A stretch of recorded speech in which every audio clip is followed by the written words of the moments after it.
Now, magnetic effect of current, lesson 19. It is an important numerical, was asked by Hardeep. Very simple. A rectangular loop. Look, this loop. Small a, small b, small c, small d. This rectangular loop carrying current I, is situated near a long straight wire. This is a long straight wire, means infinitely long, such that the wire is parallel to one of the sides. This wire is parallel to the side AB of the loop and is in the plane of the paper, plane of the loop. The loop small a, small b, small c, small d is in the plane of the paper, and this long straight wire is also in the plane of the paper, and this long straight wire is parallel to the side AB of the loop. If a steady current I is established in the wire, the long straight wire is also carrying current I, is established in the wire as shown in the figure, what will happen to the loop? It was asked in IIT, PET, MPP, PMT, AIMS 2003 also. Now, very simple. We shall use the expression F is equal to IL cross P to find out force, F force, on each side, on side AB, on side BC, on side CD, and on side DA. Well, if you look at my previous lecture, this force F is experienced by IL of AB, IL of BC, IL of CD, and IL of DA. And this B is the magnetic field due to this wire, straight wire. B of the wire and IL of the loop for each part. Now, IL is equal to length of the conductor that experiences force. To explain it better, B is the magnetic field due to the other conductor carrying current I. Right. Now look here. This Mn is an infinitely long conductor carrying current I. We had derived in previous lesson due to a wire like this carrying current I. This angle was phi 1, this angle was phi 2 at a perpendicular distance r. Due to this wire carrying current I here, the magnetic field here was B was mu naught by 4 pi I over r sine phi 1 plus sine phi 2. And when this conductor was infinitely long, phi 1 was 90, phi 2 was 90 for infinitely long conductor. So by putting 90 here, this expression had reduced to mu naught by 4 pi 2 I over r for an infinitely long conductor. Means for the conductor Mn at a perpendicular distance r, either to this side or to this side. We are interested on this side because this loop is on this side. So we are interested to find the magnetic field due to this conductor on this side. Since it is infinitely long, B is equal to mu naught over 4 pi 2 I over r. And to the right side of Mn, in the conductor Mn, current is this way. So on this side, the magnetic field will be towards the right of Mn, magnetic field is into the plane of the paper, Here, also here, all throughout it is into the plane of the paper. Now, let us find out, from here to here is small r, from here to here is capital R. So for all points on this AB, all points of AB are at this perpendicular distance small r. So for all points on small AB, the magnetic field due to this wire B will be mu naught over 4 pi 2 I over small r into the plane of the paper. Now, right.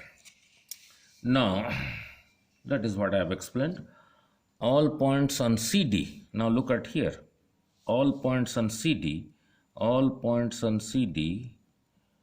are at a perpendicular distance, capital R, from the wire.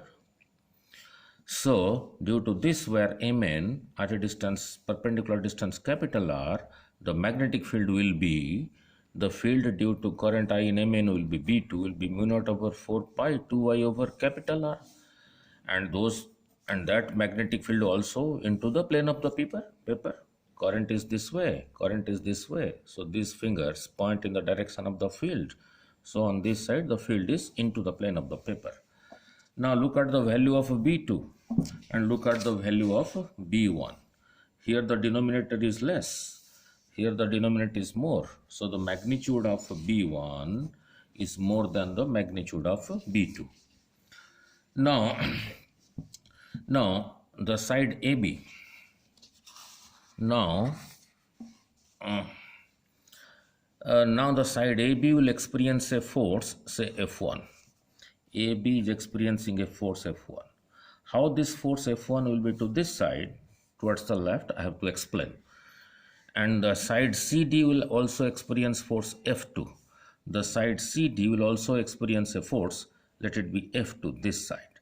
Why it will be to this side and why this will be to this side, we will use the expression F is equal to IL cross B to find the direction.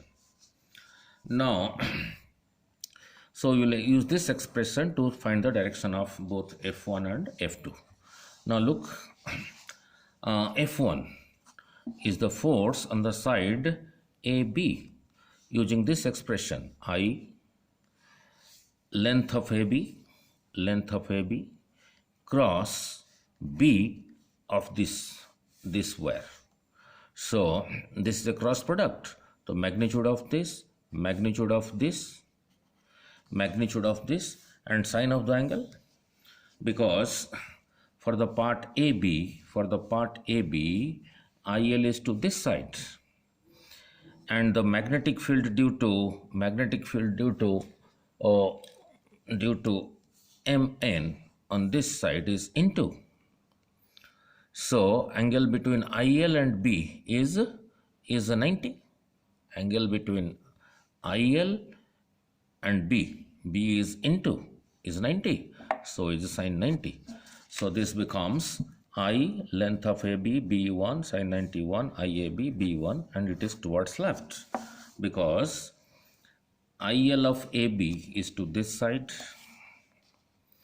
and the magnetic field of Mn on the right hand side is into, means like this. So if you put a screw here and rotate, it will be towards your left. So F1 is towards your left and its value is equal to this much. Now similarly F2,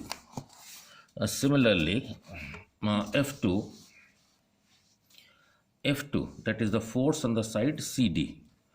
Now I, length of CD, and the magnetic field here due to Mn, that is B2. So this is a cross product, magnitude of this, sine 90. For CD, IL is to this side, and at all points on CD, the magnetic field due to Mn is into. So the angle between them again is 90. But if you take the cross product to find the force, IL cross B will be towards your left. So, sorry, towards your right. So F2 is towards your right. So I magnitude of this, sine 91. So I CD B2 towards your right. But AB is equal to CD. But these two sides are equal. AB is equal to CD. But magnitude of B1 is greater than magnitude of B2. So the conclusion is, therefore magnitude of F1 is greater than magnitude of F2. So the net force on the loop ABCD will be left, because F1 is greater than F2. So the net force is F is equal, let it be capital F, will be F1 minus F2. I put the value of F1, I put the value of F2, which I just derived.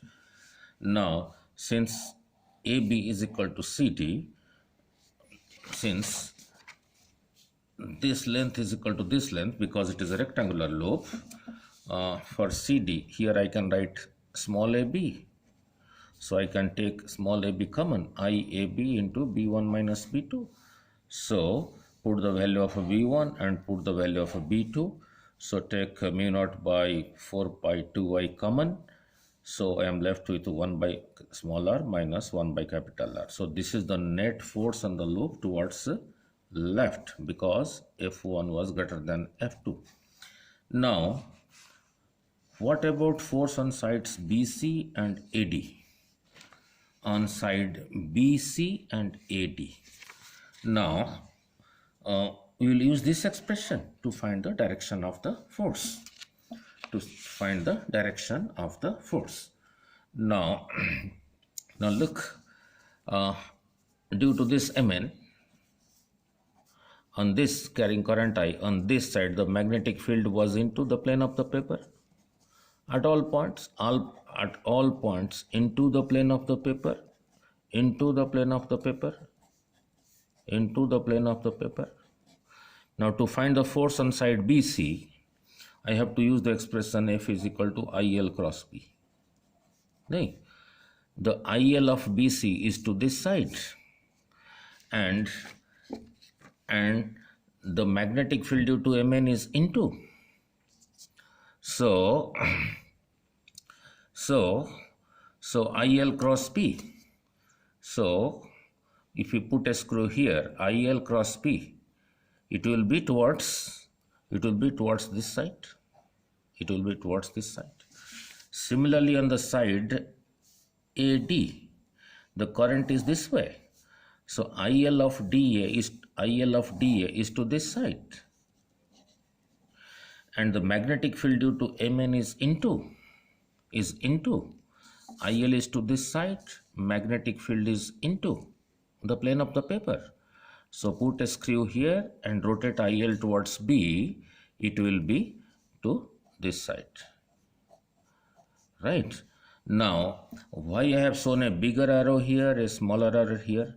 Means if you consider a small IL here, and if you consider the same IL here, this part is same.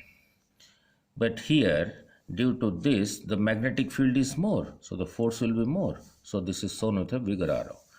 Similarly, in the part DA, if you consider a small IL here and a small IL here, this part is same. Here, due to this, the magnetic field is less, so the force will be less. Here, due to this, the magnetic field is more, so the force is more. So, from this end to this end, the force will gradually decrease. From this end to this end, the force will gradually decrease. So, I have shown with arrows, that is decreasing in length. I have shown in arrows with a decrease in length.